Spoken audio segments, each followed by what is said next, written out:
বিসমিল্লাহির রহমানির রহিম। সুপ্রিয় শিক্ষার্থীবৃন্দ, অনলাইন ক্লাসে তোমাদের সবাইকে স্বাগত জানাই।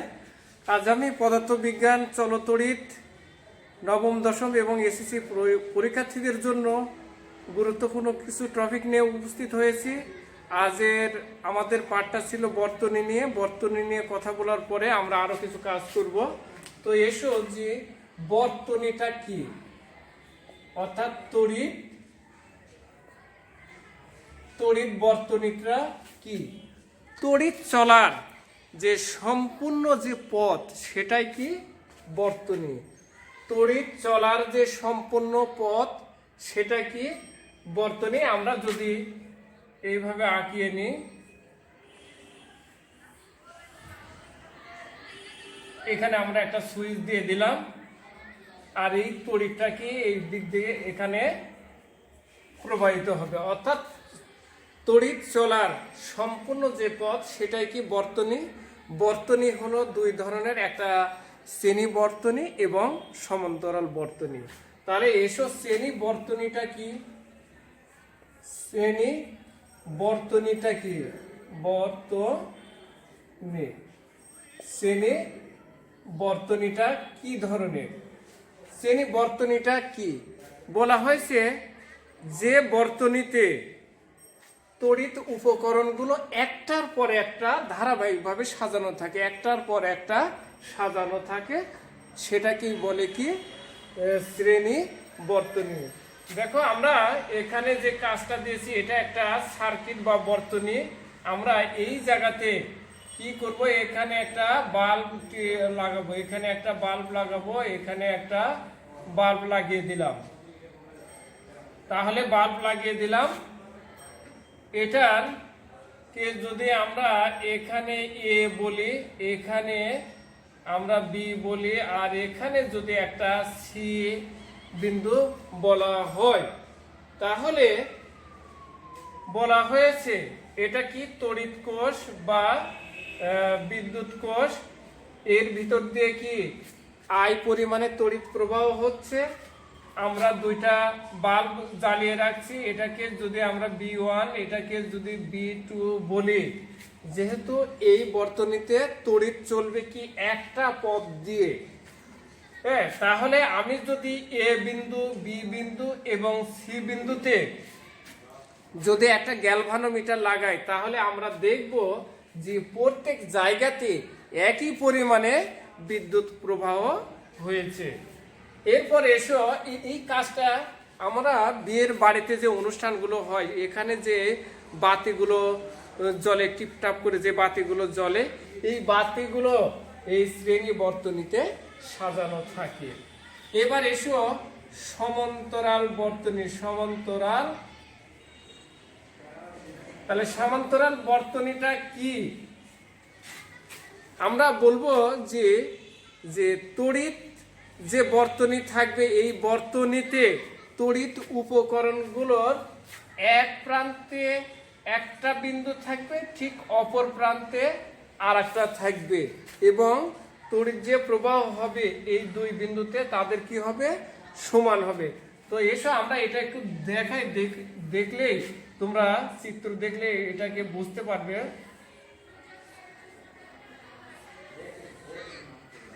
আমরা এই ধরনের একটা বর্তনী নিলাম, এটাকে আই পরিমাণে তড়িৎ প্রবাহ হচ্ছে। এখানে একটা বি বিন্দু নিব, এখানে একটা এ বিন্দু নিব। এই আই এ বিন্দুতে যখন আসবে তখন এখানে একটা পথ পাইছে, এখানে আর একটা পথ পাইছে। তাহলে এখানে কি হবে, I1 পরিমাণে আমরা হিসাব করে I1 পরিমাণে কি তড়িৎ প্রবাহ হবে, আর এখানে I2 পরিমাণে তড়িৎ প্রবাহ হবে। এখানে আমরা যদি একটা বাল্ব লাগাই, বাল্ব অথবা ফ্যান লাগাতে পারি, আবার এখানে যদিও একটা বাল্ব অথবা একটা ফ্যান লাগাতে পারি, তাহলে কি হবে, এখানে যে তড়িৎ প্রবাহ এই বিন্দুতে আসবে, ঠিক এই বিন্দুতে আসার পরে এখানে যে তড়িৎ প্রবাহটা চলবে সেটা আবার কি হবে, আই পরিমাণে হবে। অর্থাৎ এই আইটা হবে কি I1 যোগ I2 টু, যেহেতু এখানে ভাগ হয়েছে অর্থাৎ এই বিন্দু আর এই বিন্দুতে কি তড়িৎ প্রবাহটা কি হবে, সমান হবে। তাহলে আমাদের বাসা বাড়িতে আমরা যে সার্কিট ব্রেকারগুলো লাগানো থাকে, সুতরাং এটা কি সমান্তরালে থাকে, কারণ এখানে আমার কয়টা পথ আছে, দুইটা পথ আছে।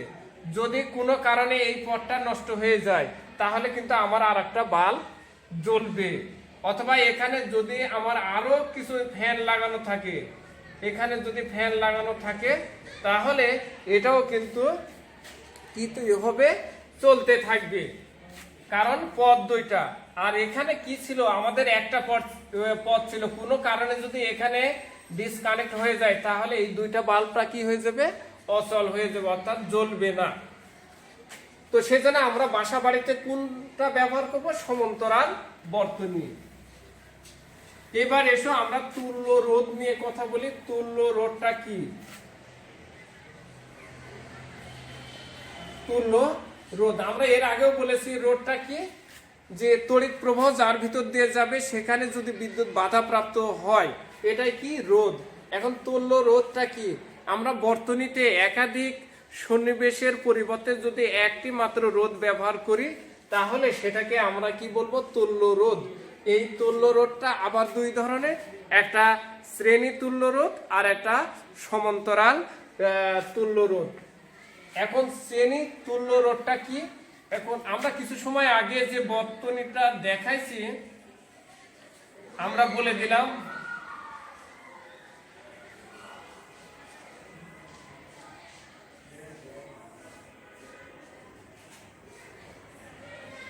দেখো আমরা একটা বর্তনী নিয়েছি, এখানে আই পরিমাণে তড়িৎ প্রবাহ হয়েছে, এটা আমরা চাবি দিয়েছি, অথবা এখানে কোনো জায়গাতে গ্যালভানোমিটার লাগাবে। এটার রোধের মান R1, এটার R2, এটার R3। তাহলে এটার রোধের বিভব পার্থক্য V1, এটার V2, এটার V3 বিভব পার্থক্য। তাহলে আমরা যে R1 ওহমের সূত্র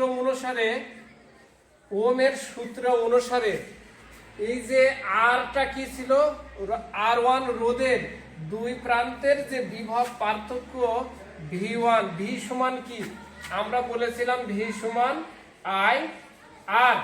তাহলে এখানে আমরা নিব কি, V সমান I R1। আর কি, তড়িৎ প্রবাহ কিন্তু একই পরিমাণে। এরপরে এসো R2 রোধের কি হবে, R2 রোধের V2 সমান কি, I R2। আবার R3 সমান কি হবে, R3 এর মান অর্থাৎ এই রোধের বিভব পার্থক্য V3 সমান কি, I R3। এখন যে আমরা যে এই যে বিদ্যুৎ প্রবাহটা অর্থাৎ যে ভোল্টটা দিয়েছি এটার বিভব পার্থক্য আমরা তিনটার মান কি নিব, V1, V2 যোগ V3। এখন যদি আমি আরো দিতাম তাহলে আরো এখানে আমরা দিতে পারতাম। এখন দেখো V এর মানটা কি বলেছি, V সমান কি, I R। তাহলে এখানে আমি দিব I R1, I R2, I R3। আমার আরো যদি মান থেকে আরোটা লিখতাম, আর V সমান কি, I R। দেখো এখানে I আর এখানে R সবটাতে আছে, আর আমি কি করলাম, কমন নিয়ে নিলাম, R1, R2, R3। এইভাবে আরো যদি থাকে আমরা আরো লিখতাম, অর্থাৎ RN পর্যন্ত। এখানে R I, এখানে VN যদি দিই তাহলে আমরা কি বলবো, I RN। দেখো I চলে গেলে R সমান কি, R1, R2, R3, RN। তাহলে শ্রেণী বর্তনীকে আমাদের যে R আছে না, এই Rটাকে আমরা কি বলবো, RS।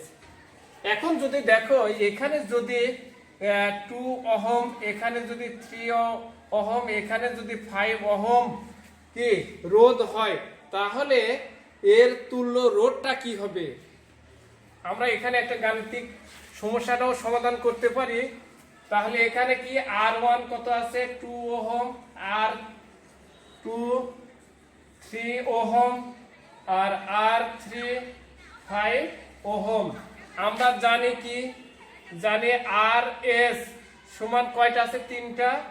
তাহলে 3টা R1 R2 R3, তাহলে 2 3 5, তাহলে 5 5 5 10 ওহম।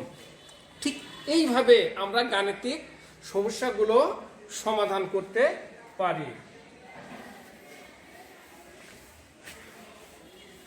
তো এবার এসো আমরা আর একটা কাজ করব, যেটা সমান্তরাল।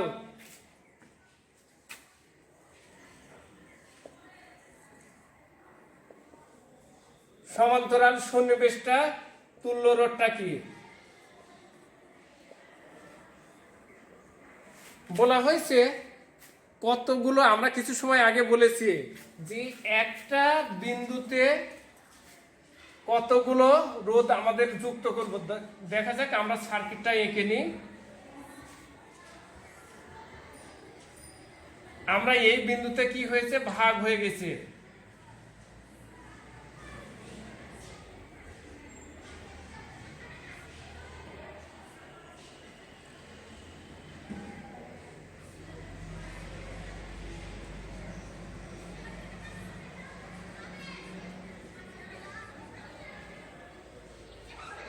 তাহলে এ এবং বি বিন্দুতে দেখো যে আমরা এখানে যদি একটা চাবি দিয়ে দিই, আর বিভব পার্থক্য ভি, আই পরিমাণে তড়িৎ প্রবাহ হয়ে গিয়েছে এখানে। আর এই আইটা কি এই পর্যন্ত আসার পর এ বিন্দুতে আই এসে কয়টা ভাগ হয়েছে? একটা 1 হয়েছে, আর একটা 2 হয়েছে, আর 3 হয়েছে। এরপরে রোধের মান এটা R1 R2 R3 আসার পরে এই বিন্দুতে যখন আসছে এগুলো এসে আবার কি হয়েছে? এখানে I1 হয়ে গেছে, এখানে I1 হয়ে গেছে। তাহলে এর কতগুলো বিন্দু কি একটি সাধারণ বিন্দুতে রোধগুলো, রোধগুলো অপর একটা সাধারণ বিন্দুতে যদি যুক্ত থাকে, এই ধরনের রোধকে আমরা বলবো কি? সমান্তরাল তুল্য রোধ। তাহলে এটার সমান আমরা কিভাবে বলতে পারি? দেখো এখানে আইটা কি হয়েছে? আই কয়টা ভাগে দিয়েছে? I1 I2 I3। যদি আরো ভাগ, যদি আমরা রোধগুলো আরো ব্যবহার করতাম তাহলে আরো হয়ে যেত। ডট ডট ডট আমরা দিয়ে দিলাম IN পর্যন্ত দিয়ে দিয়েছি, IN পর্যন্ত দিয়েছি। এখন ওহমের সূত্র অনুসারে আমরা জানি কি? V সমান I আর, তাহলে I সমান কি? V ভাগ আর। এটা আমরা জানি I সমান কি? V ভাগ আর। এখন I1 অর্থাৎ এটা যে প্রবাহ হয়েছে সেটা কি? VR1। I2 এর কি হয়েছে? VR2, VR3, এখানে VRN। ঠিক এইভাবে আমাদের হয়েছে। আর এখানে I V ভাগ আর। দেখো এখানে V ভাগ আর, আর এই ভিটাকে আমরা কি করব? কমন নিয়ে নিব। থাকে উপরে কি? 1/R1 1/R। দেখো আমরা কি করব? এই জায়গাতে ভিটাকে কমন নিয়ে নিব। ভিটাকে কমন নিলে 1/R1 1/R2 1/R3 plus 1/RN। VV কে বাদ দিলে আমার কি থাকে? 1/R 1/R1 plus 1/R2 1/R3। ঠিক আরো যদি আমাদের রোধ থাকে RN পর্যন্ত হবে। আর যেহেতু এটা কি প্যারালাল, সুতরাং এটাকে আমি কি 1/R আর পি দ্বারা ডিভাইড করব। দেখি আমরা এই সূত্র দিয়ে একটা গাণিতিক সমস্যার সমাধান করতে পারি কিনা। মনে করো যে এখানে R1 যে রোধ আছে 2 আর আর এটা 3 ওহম, R3 হলো 5 ওহম, মানে তিনটার মান আমাদের দেওয়া আছে। তাহলে আমরা পেয়েছি, মনে করো প্রশ্নে R1 সমান কি 2 ওহম, R2 সমান 3 ওহম, R3 সমান 5 ওহম। তাহলে RP সমান ওয়াট, অর্থাৎ কি সমান্তরাল সন্নিবেশের মান বের করব। আমরা জানি কি, আমরা জানি 1/RP সমান 1/R1 plus 1/R2 plus 1/R3। তাহলে 1/RP, R1 এর মান কি 2, R2 এর মান 3, আর 3 এর মান 5। তাহলে 2, 3, 5 তিনটাই মৌলিক সংখ্যা। তাহলে এদের লসাগু হবে কত? 3 দুগুণে 6, 5 6 30, 15 30। তাহলে 30 কে আমি যদি 2 দিয়ে ভাগ করি তাহলে 15 হবে। এখানে 3 দিয়ে ভাগ করলে কত? 10, আর 5 দিয়ে করলে 5 6 30। তাহলে 5 6 11, 2 আর 1 3। তাহলে এখানে দেখো 1/RP এর মান কত হয়েছে? আবার 31/30। তাহলে RP সমান কি? আমরা নিচেরটা উপরে দিব, উপরেরটা নিচে দিব, এত ওহম। এইভাবে আমরা গাণিতিক সমস্যার সমাধান করব। তো শিক্ষার্থীবৃন্দ, তোমরা বাড়িতে এই যে সমান্তরাল এবং শ্রেণী তুল্য যে রোধ আছে, এটা দিয়ে আমাদের পরীক্ষায় প্রশ্ন আসে। তোমরা গাণিতিক সমস্যা আমরা যেটা করেছি ঠিক এর আলোকে আরো কিছু গাণিতিক সমস্যা সমাধান করবে। তো আজ এ পর্যন্তই, ভালো থেকো, আল্লাহ হাফেজ।